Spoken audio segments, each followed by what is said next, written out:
White House tonight, officials cannot rule out that someone might lose their job over all of this. That's because while the president and others are publicly downplaying the significance of it all, half a dozen national security officials across the government tell CBS News tonight that because the text messages included specific targets and weapon systems, they believe the information is classified.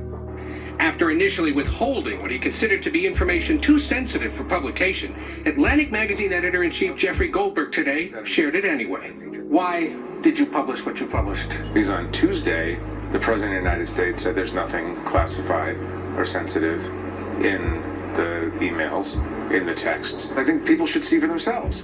They're saying nothing happened.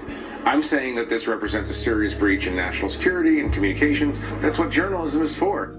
The new article revealed that on the morning of March 15th, Defense Secretary Pete Hegseth shared with Vice President Vance and other senior officials the specific times F-18 fighter jets would launch to strike a target terrorist. Less than 2 hours later, Hegseth said sea-based Tomahawks would be launched. It sent a chill down my spine. I mean, I'm getting on my phone, sitting in a supermarket parking lot, a plan from the Secretary of Defense about an attack that's coming up in 2 hours. Today, traveling in Hawaii, Hegseth once again defended his decision to send the texts. There's no units, no locations, no routes, no flight paths, no sources, no methods, no classified information. We showed the text messages today to Chuck Hagel, who served as President Obama's defense secretary and is a former Republican senator. So this is the screen grab of the texts that was published this morning. Put your defense secretary hat on for a second. If you read that, what is this information? Well, this is very real, classified information. You talk about when a launch is going to be held, when the mission is a go, what aircraft are being used to strike a target, drones and so on. If that's not classified, I don't know what is. Traveling in Jamaica, Secretary of State Marco Rubio, also on the text chain, said, "Someone made a mistake. Someone made a big mistake." While his own cabinet secretaries have insisted the texts were not classified, when asked today, President Trump couldn't say. I don't know. I'm not sure. You'll have to ask the various people involved. I really don't know. Ed, I gather there is guidance in the government about how to handle this kind of information going back to 2014. That's right. It was declassified in 2016 from the Director of National Intelligence, and it essentially describes what exactly would be classified or top secret. And it says any information about planning an attack should remain top secret for at least 25 years. It's another example of top officials flouting protocol and doing something that lower-ranking officials know would get them in big trouble. And Ed, we understand there's now bipartisan interest in getting to the bottom of all of this.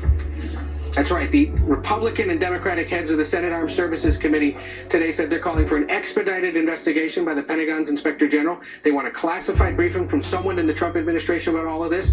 Roger Wicker, who's the Republican chairman from Mississippi, called it a successful attack on the Houthis, but, quote, a shame that this security question is distracting the public from the success of that mission. Guys. Okay, Ed O'Keefe at the White House tonight. Thank you.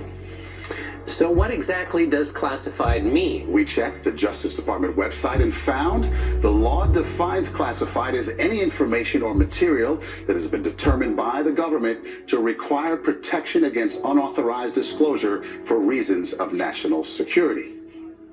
The president today disclosed plans for another war, his trade war with the rest of the world. He did what he threatened to do, put a 25% tariff on all imported cars. Here is senior business and technology correspondent Jolene Kent. This is the beginning of Liberation Day in America. President Trump's announcement was not unexpected. The question was how much the tariffs on cars would be. To charge countries for doing business in our country and taking our jobs, taking our wealth. The 25% tariffs are set to go into effect on April 2nd. The White House claimed the new import tax will bring in an additional $100 billion to the U.S. economy. businesses coming back to the United States so that they don't have to pay tariffs. And this will continue to spur growth like you haven't seen before. But most economists agree the cost of tariffs will be passed on to buyers.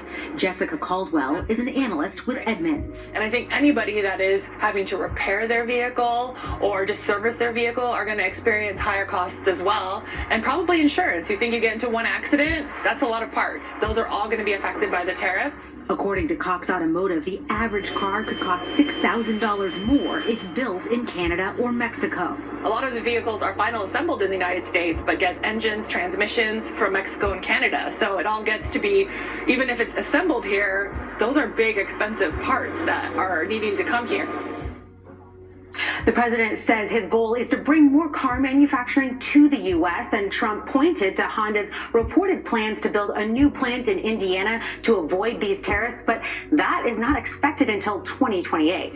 Jolene, do you have to make the whole car in the United States, or could a country ship the car, put on some wheels, and say, made in the USA? Great question. All of this is still coming into focus, but we're hearing from the White House that parts from Mexico and Canada will be taxed eventually once the system is properly set up. The president did promise there will be strict enforcement of these tariffs, adding that they will be permanent. Okay, Jolene Kent in Los Angeles tonight. Thank you. Now more of the top stories from around the world in tonight's Evening News Roundup. Beginning with a legal setback for the president, a federal appeals court upheld a lower court order that blocks him from deporting alleged Venezuelan gang members without due process. Homeland Security Secretary Kristi Noem visited the notorious prison in El Salvador, where hundreds of deported migrants at the center of this dispute were sent earlier this month. The Supreme Court upheld a Biden administration crackdown on ghost guns. The court ruled guns made from kits are legally firearms. That means they need serial numbers and can be sold only after background checks and age verification. A search is underway for 4 American soldiers who disappeared during a training exercise in Lithuania. The Army says their armored vehicle was found underwater. And as Vice President J.D. Vance prepares to visit Greenland, President Trump said today the U.S. must take control of the island for international security. Holly Williams is there tonight. President Trump has said he wants to take control of Greenland as U.S. territory for security reasons, and he's refused to rule out using force. Here in Greenland's capital, Nuuk, people have told us they believe Trump really wants to take their natural resources, and they do not trust him. Now, Greenland is roughly 3 times the size of Texas, with a population of about 56,000. And a recent poll here found that 85% of Greenlanders do not want to be part of the United States.